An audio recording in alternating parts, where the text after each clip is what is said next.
Good morning. This Friday, PFL continues their World Tournament first round, and up next we have the middleweights and lightweights. Main card predictions from bottom to top. This time we have 5 fights in the main card, and starting is a lightweight bout between Clay Collard versus Alfie Davis. Alfie Davis, karate style, a guy that has the potential to be pretty exciting. Davis doesn't have setups. He doesn't set up his cross. He doesn't set up his power kicks.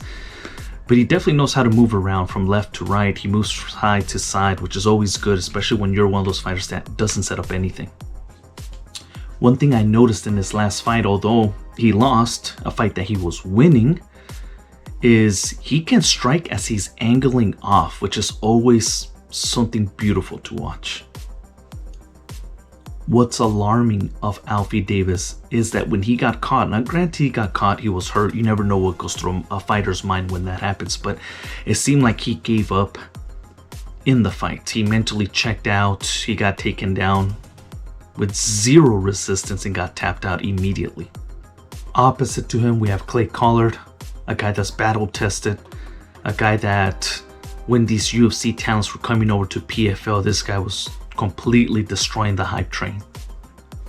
Always fun, always pressures forward, always throws a lot of combinations, just keeps touching you and touching you and touching you until you break down. I definitely favor this one for Clay Collard. It's going to be too much for Alfie, especially a guy who tends to allow an opponent to walk you down. That's what Clay Collard's great at. I think Alfie's limited stand-up, although it's beautiful to watch, like I mentioned, it's just not going to be enough. Clay Collard has a gas tank for rounds. We're talking about this guy can probably fight all day. He's going to walk him down, he's going to pepper him up, he's going to get his points, and he's going to advance to the semifinals.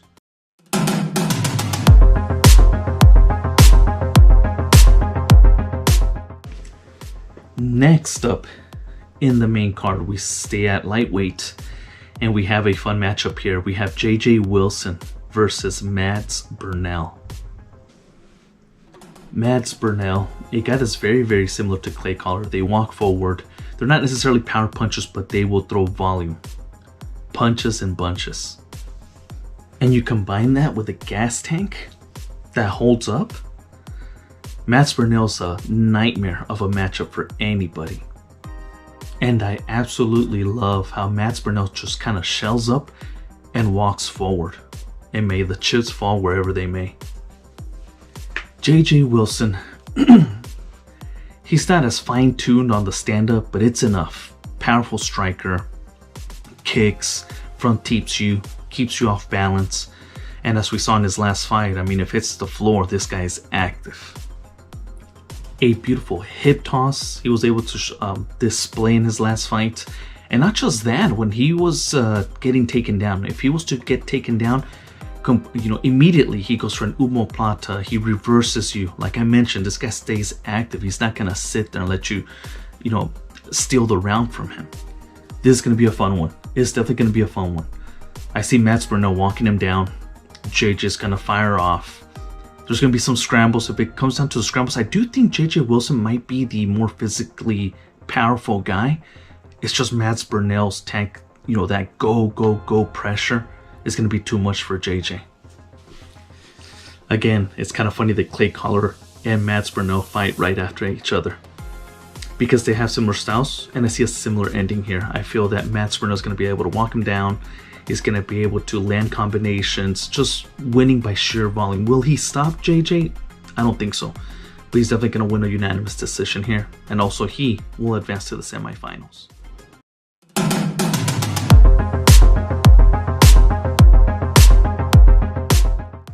Continuing with our main card, we have a middleweight clash. A fight between Sadi Boussi versus Dalton Rosta.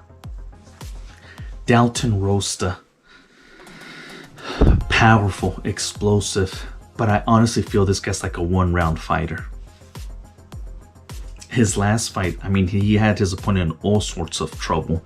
almost seemed to overwhelm his opponent with, again, like I mentioned, he likes to get into it with powerful 1-2s, pushes you up against the cage, shoots for a double, holds you there, and then eventually works into his takedowns, which he was able to get. But if you don't have the gas tank to keep up that pace for 3 rounds, it eventually backfires on you. And that's exactly what I saw in Dalton Rosta. And staring across the cage from him is Sari Busi, a phenomenal kickboxer, a guy that fights very well and keeps he maintains his distance, uses his kicks a lot. I just don't see a way Dalton's gonna win this one. Not just because of his striking, but Sari Busi also has decent takedown defense. In his last couple of fights, I haven't really seen him get dominated. And of course, people go for the takedowns. They look to clinch him up, and it's just they can't. So I feel that Sari Busi is tailor-made for this fight. Another wrestler who's going to go in there, throw power shots to try to get him to back up or react. Go for a takedown, and Dalton's going to fail. Gassing out in his last fight, this is just not good for Dalton. I actually see Sari Busi being able to work him little by little, chip away at the armor, so to speak, and I see a late finish here in the 3rd round. Sari Busi might TKO him, and he advances to the semifinals.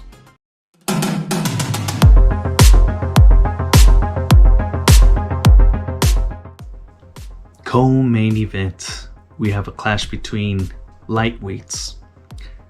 The winner of last year's PFL season, Gadzi Robotinov, versus UFC veteran Mark Diakis. This is a no-brainer. Once again, Robotinov's going to be the winner of the tournament. But versus Mark Diakis, I think Mark has some serious issues. He's definitely on an uphill fight here. Another guy very similar to Alfie Davis, in which they don't set up their strikes. They're those fighters that are very explosive, very quick, so they depend on just that explosive one-hitter quitter. It's going to be a good first round for Mark, as he always has. You know, he's fully recharged. Explosive with his cross, explosive with his power kick, explosive with his takedowns. But again, the guy guesses out after the first round. We don't see the same Mark Diakis, and that's not good when you're going up against Robotinov. Robotinov is from the Dagestani school.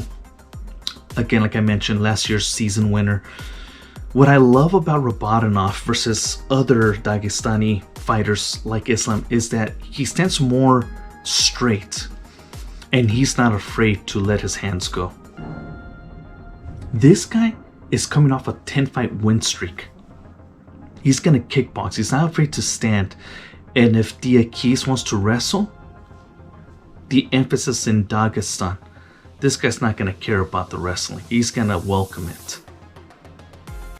There's just no road here for Mark Diakis to win. He has 0 chances here. He's not gonna outstrike Robotinov, and he's definitely not going to out-wrestle Robotinov. This is an easy one to predict. The second round comes in, and he starts to slow down, because he does. He gasses out terribly. Robotinov's gonna take over, and I actually see a submission stoppage either mid to late 2nd round or even the 3rd round, but it's not going to the judge's decision.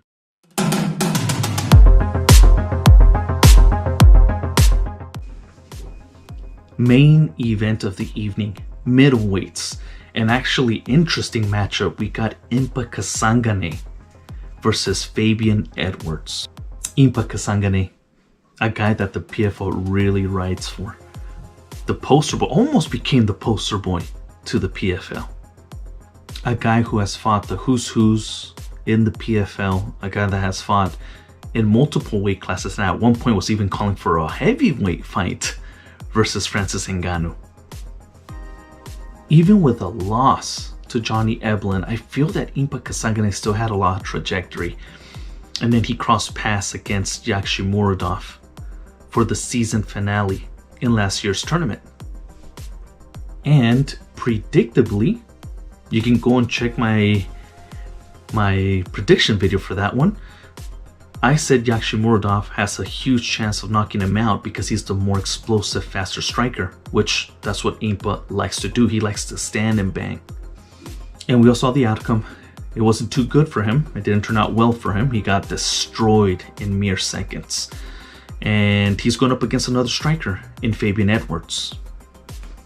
Fabian Edwards has impressed me as of late, even though, just like Impa Kasanganay, his last fight was a loss against Johnny Eblen.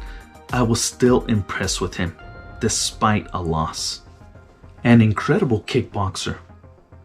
And not just that, but one thing I noticed about Fabian Edwards is that he looks for openings, so he has multiple ways in feinting and throwing his shots at different angles. Example, in his Johnny Eblen fight, when Johnny started tiring out, I noticed that Fabian Edwards switched from a clean 1-2 down the pipe to a clean 1, and then he was throwing the uppercut and caught Eblen numerous times. He has effective use of his kicks. He throws powerful kicks. He can throw front teep kicks to measure himself or create distance. I truly believe Fabian Edwards is probably the best striker in the middleweight division in PFL right now. I feel that Fabian Edwards' surgical, clean, and powerful kickboxing is going to take out Impa Kasanganay. Impa Kasanganay is a guy that has to close the distance. I feel that if he doesn't have that distance, he can get careless rushing in.